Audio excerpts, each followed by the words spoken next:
কেমন আছো তোমরা সকলে? নিশ্চিত সকলে ভালো আছো। আজ তোমাদের জন্য আরো এক নতুন গল্প নিয়ে এসেছে।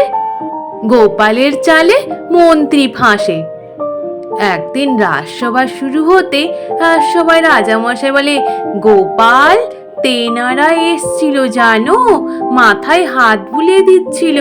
গোপাল বলে, রাজামশাই, তেনারা আমার কাছেও এসছিল। এমনকি সভাসদরা এক এক করে বলতে থাকে।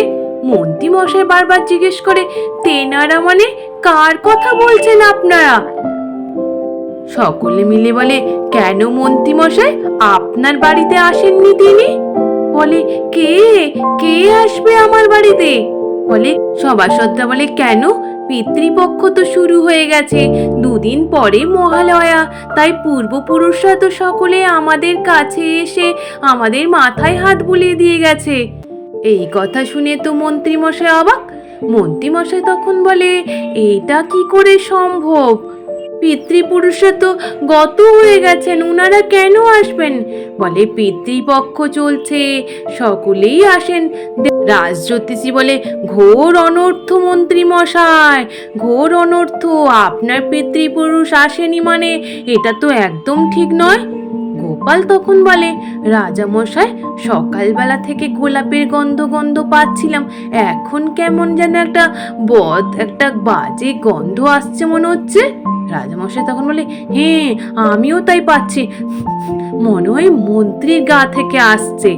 মন্ত্রী মশাই বলে, এ কি কথা বলছেন রাজামশাই আপনি? সকলেই বলে, মন্ত্রী, তোমার তো সামনে খুব বড় বিপদ, তোমাকে কিছু না কিছু একটা করতে হবে, নইলে যে তোমার পূর্বপুরুষরা তোমায় ছাড়বে না। মন্ত্রী মশাই সভা শেষ হতেই ভয়ে কাঁপতে কাঁপতে রাস্তা দিয়ে যেতে যেতে বটা ঘটার সাথে দেখা হয়। বটা ঘটাকে বলে, তোরা একটু আমার জামাটার সঙ্গে দেখ তো, কোনো গন্ধ পাচ্ছিস কিনা? ওরা বলে, আমরা কেন আপনার জামা শুনতে যাব মন্ত্রী মশাই, আপনার মনে হয় মাথাটা খারাপ হয়ে গেছে। তারপর মন্ত্রী বাড়ি ফিরে গিয়ে মন্ত্রী গিন্নিকে বলতে থাকে। গিন্নি বলে, এ কি কথা বলছো, তোমার জামা আমি কেন গন্ধ শুকতে যাব? আমাকেই বা কেন বলছেন? আমি তোমার কাছে থাকবই না, সব সময় আমাকে বাজে কথা বলো। তারপর মন্ত্রীর গিন্নিও রাগ করে চলে যায়। ওদিকে রাজামশাই রানীমা চিন্তা করতে থাকে যে গোপাল পারবে তো মন্ত্রীকে সঠিক পথে আনতে। রানীমা বলে, গোপাল অবশ্যই পারবে মন্ত্রীকে সঠিক পথে আনতে। ওদিকে গোপাল গিয়ে নাতি নাতনিদের সাথে দেখা করে। ওদেরকে বলে, শোন, তোদের একটা কাজ করতে হবে, আজকে রাত্রিবেলা মন্ত্রী মশাইকে ভয় দেখাতে যেতে হবে, বুঝলি? ওরা তখন বলে, বেশ দাদু, আমরা ভয় দেখাতে যাব। তারপর ওই দিন রাত্রিবেলা মন্ত্রী মশাই বেচারা একা বসে বসে চিন্তা করতে থাকে যে কি করা যাবে। সভাসদদের সকলেই পূর্বপুরুষ এসে মাথায় হাত বুলিয়ে দিয়ে গেছে, তাহলে আমার কাছে কেন এলো না? আমি কি কোনো অন্যায় করলাম? সঙ্গে সঙ্গে গোপাল আর নাতি নাতনিরা ভূতের গলার আওয়াজ করে বলে, হ্যাঁ রে, তুই অনেক অন্যায় করেছিস,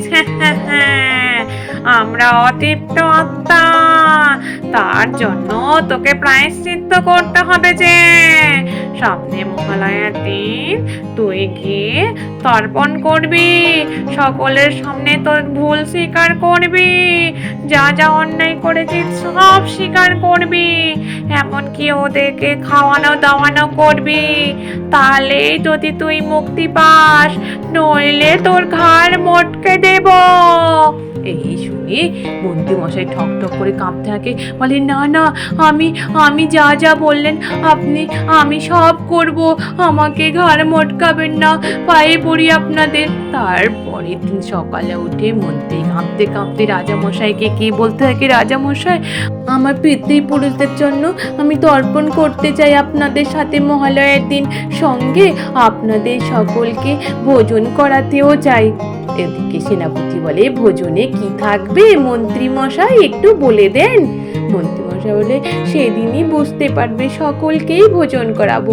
তারপর মহালয়ের দিন পিতৃপক্ষে উদ্দেশ্যে তর্পণ করার সময় পণ্ডিত মশাই মন্ত্রপাঠ করতে থাকে আর মন্ত্রী মশাই হাত জোর করে সকলের সামনে বলে, আমি গোপালের পিছনে প্রচুর লাগি আর আমি গোপালের পেছনে লাগবো না, এই ভুল স্বীকার করছি।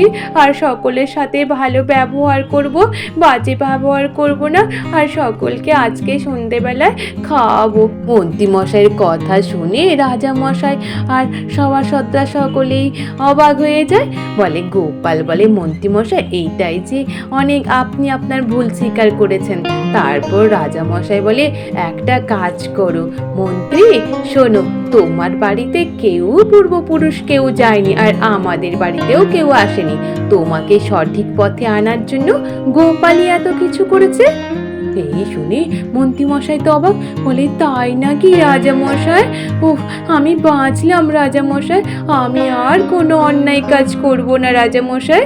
রাজা মশাই বলে, বেশ মন্ত্রী, তুমি তোমার ভুল স্বীকার করেছো, এটাই আমাদের কাছে অনেক। আজ এই পর্যন্ত, নিশ্চিত তোমাদের সকলের ভালো লেগেছে। আর যদি ভালো লেগে থাকে তাহলে একটু লাইক আর সাবস্ক্রাইব করে দিও। আর তোমরা সকলে ভালো থেকো, কেমন? টাটা।